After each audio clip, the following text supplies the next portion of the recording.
আজকে ভিডিওতে রায়মাটির প্রশ্নপত্র 2025 সালের পঞ্চম শ্রেণী বাংলা বিষয়ে দ্বিতীয় পরীক্ষায় মূল্যায়নের যে 6 নম্বর প্রশ্নপত্রটি রয়েছে, অর্থাৎ বনগাঁ কুমুদিনী উচ্চ বালিকা বিদ্যালয় and Sharif PNCMM high school, এই বিদ্যালয়গুলির সমস্ত প্রশ্নের উত্তরগুলি করব। তার আগে তোমরা কেউ যদি আমার চ্যানেলে নতুন হয়ে থাকো তাহলে চ্যানেলটি অবশ্যই সাবস্ক্রাইব করে নেবে। প্রথমে এক আছে, সঠিক উত্তরটি নির্বাচন করে পূর্ণ বাক্যে উত্তর লেখো, যে কোনো 6টি। একের এক আছে পিপির পিপির পিপ, এটা হবে বার্ষিক শব্দ। এরপরে একের দুই আছে আকাশ ঘিরে মেঘ ছুটেছে, এটা হবে চাঁদের লোভে লোভে।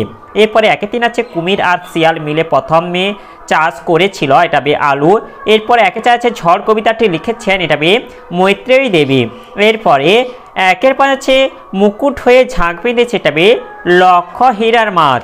এরপরে একের ছয় বাঘের থাবা থেকে ধনাইকে বাঁচালো, এটা হবে তপলা গাছ। এরপরে একের সাথে আছে যে শব্দগুলি দিয়ে স্ত্রী বা পুরুষ উভয়কেই বোঝায় তাকে বলে, এটা হবে উভয়লিঙ্গ। এরপরে দুই দিকে আছে নিচের প্রশ্নগুলির অতি সংক্ষেপে উত্তর দাও। দুই দিকে এক আছে মধুর চা খুঁজে পাওয়ার পন্থাটি কি? এর উত্তরটি হলো মধুর চা খুঁজে পাওয়ার পন্থা বা উপায়টি হলো মৌমাছিকে অনুসরণ করা। বনের মধ্যে মৌমাছি ফুল থেকে মধু নিয়ে কোন দিকে ছুটে যাচ্ছে তা নজর রাখতে হবে। সেই মতো মৌমাছির পিছু পিছু গেলেই মধুর চা খুঁজে পাওয়া যাবে। এরপরে দুইয়ের দুই আছে সন্ধ্যা হলে মায়াতরু কি করতো? এর উত্তরটি হলো সন্ধে হলে মায়াতরু দু হাত তুলে ভুতুড়ে নাচ শুরু করত। এরপরে দুইয়ের তিন আছে ব্যাঙ স্বেচ্ছায় বৃষ্টি আনার কাজে যুক্ত হয়ে ভগবানকে কি জিজ্ঞাসা করবে বলে ঠিক করেছিল? ব্যাঙ স্বেচ্ছায় বৃষ্টি আনার কাজে যুক্ত হয়ে ভগবানকে জিজ্ঞাসা করবে বলে বলেছিল কেন সে তার সৃষ্টিকে এত অবহেলা করছে। এরপর অথবা এটা আছে কার সৃষ্টির অবহেলায় খরা হয়েছিল, এটা ভগবানের সৃষ্টির অবহেলায় খরা হয়েছিল। এরপরে দুইয়ের চার আছে কোথায় গেলে কবি তাধীন ধীন শব্দ শুনতে পান, এটা মাঠে গেলে কবি তাধীন ধীন শব্দ শুনতে পান। এরপরে দুইয়ের পাঁচ আছে মধু আনতে বাঘের মুখে গদ্যটিতে ধনাই কিসের মন্ত্র জানে, এটা মৌচাক ভাঙার মন্ত্র জানে। এরপরে দুইয়ের ছয় আছে শেষ পর্যন্ত ফণিমনসা নিজের জন্য কেমন পাতা চাইলো? এর উত্তরটি হলো শেষ পর্যন্ত ফণিমনসা তার আগের কাটা ভরা সুচলো পাতা যা তার নিজস্ব, সেটাই নিজের জন্য চেয়েছিল। এরপরে দুইয়ের সাত আছে রবীন্দ্রনাথ ঠাকুর কোন দুটি রাষ্ট্রের জাতীয় সঙ্গীত রচনা করেছেন? রবীন্দ্রনাথ ঠাকুর ভারত ও বাংলাদেশ দুটি রাষ্ট্রের জাতীয় সঙ্গীত রচনা করেছেন। এরপরে তিনে দিকে আছে নিচের প্রশ্নগুলির উত্তর দাও। তিনে দিকে এক আছে ফণিমনসার মনে শান্তি ছিল না কেন? এর উত্তরটি হলো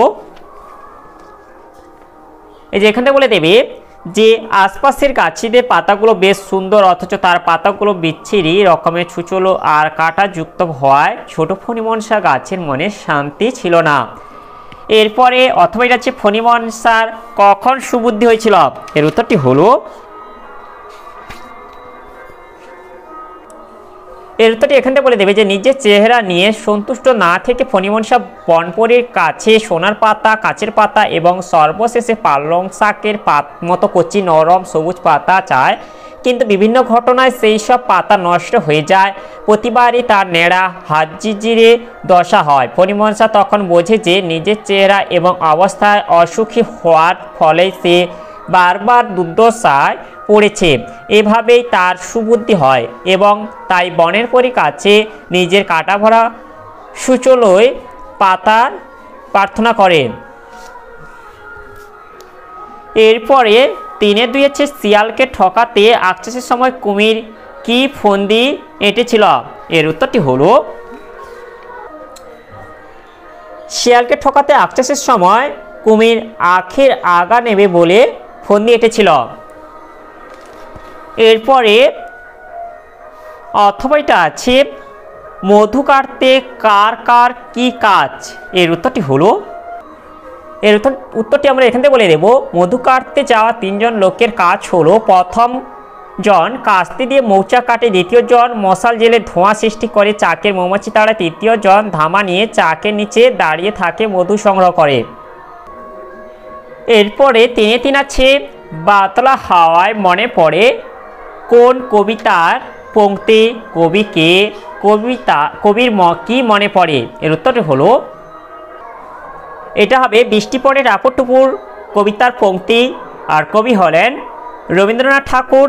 আর এখানটা হচ্ছে বাতলা হাওয়ায় কবির মনে পড়ে ছেলেবেলার গান, আর ছেলেবেলার গানটি হলো বৃষ্টি পড়ে টাপুর টুপুর নদে এলো বান। এরপরে অথবা এটা হচ্ছে বৃষ্টি পড়ে টাপুর টুপুর কবিতায় কোন দুই রানের কথা বলা হয়েছে? বৃষ্টি পড়ে টাপুর টুপুর কবিতায় এখানে হচ্ছে যে দুই রানীর কথা বলা হয়েছে সেটা হচ্ছে সুয় রানী এবং দুয় রানীর কথা বলা হয়েছে। এরপরে চারিদিকে আছে নির্দেশ অনুসারে উত্তর দাও। চারিদিকে 1 আছে লিঙ্গ পরিবর্তন করো যে কোনো 6টি। চারিদিকের 1 আছে ভদ্রলোক, চারিদিকের 2 আছে গুণবান, চারিদিকের 3 আছে কিন্নি, চারিদিকের 4 আছে অধ্যাপক, চারিদিকের 5 আছে বাঘ, চারিদিকের 6 আছে গরু, চারিদিকের 7 আছে পূজনীয়া। এগুলিকে লিঙ্গ পরিবর্তন করলে হবে ভদ্রলোক থেকে হবে এটা হবে ভদ্র মহিলা, গুণবান থেকে এটা হবে গুণবতী, গিন্নি থেকে হবে এটা কর্তা, অধ্যাপক থেকে এটা হবে অধ্যাপিকা, বাঘ থেকে হবে এটা বাঘিনী, গরু থেকে এটা হবে ষাঁড়, পূজনীয়া থেকে হবে এটা হবে পূজনীয়। এরপরে 4 দিয়েছে নিচের শব্দগুলি কোনটি একবচন ও কোনটি বহুবচন ছক করে সাজিয়ে দেখাও। চারিদিকের 2-1 আছে পাখিরা, চারিদিকে 2 আছে মেয়েরা, চারিদিকে 2-3 আছে বিড়ালগুলো, চারিদিকে 2-4 আছে বাড়িখানা, চারিদিকে 2-5 আছে পত্রা, চারিদিকে 2-6 আছে বইগুলো। এই যে একবচনে হচ্ছে হবে মেয়ে, বাড়িখানা, পত্রা, আর বহুবচনে হবে পাখিরা, বিড়ালগুলো, বইগুলো। এরপরে অথবা এটা আছে নিচের শব্দগুলি বহুবচনের রূপ লেখো। চারিদিকে 2-1 আছে পক্ষী, এটা হবে পক্ষীকুল, চারিদিকে 2 আছে সভ্য, এটা হবে সভ্যগণ, চারিদিকে 2-3 আছে নক্ষত্র, এটা হবে নক্ষত্রমণ্ডলী। এরপরে 5 আছে গরমের ছুটি কেমন কাটালে তা জানিয়ে বাবাকে একটি চিঠি লেখো। এর উত্তরটি হলো এর উত্তরটি আমরা এখান থেকে তৈরি করে নেব। গরমের ছুটি কেমন কাটালে জানিয়ে দূর থেকে লেখা ভাইয়ের চিঠির প্রত্যুষে উত্তর দাও। এটা হচ্ছে ভাইকে লেখা আছে, এটা হচ্ছে বাবাকে পরিবর্তন করে নেব। এখানে হচ্ছে প্রথমে তোমার হচ্ছে নিজের ঠিকানা দিয়ে দেবে, যে উপরে এটা আছে। এরপরে এটা হচ্ছে স্নেহের ভাই দীপকের পরিবর্তে এখানে করে দেবে তোমার হচ্ছে শ্রীচরণেশু বাবা।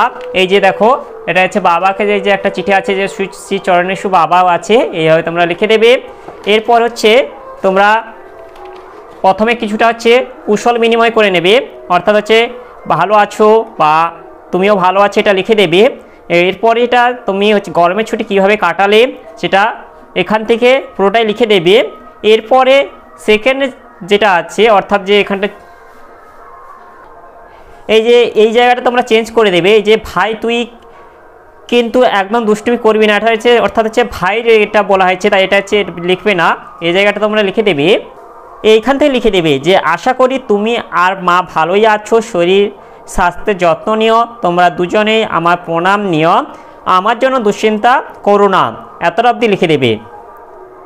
এরপরে যেটা লিখবে এই যে ইতি তোমার স্নেহের তোমার নাম দিয়ে দেবে।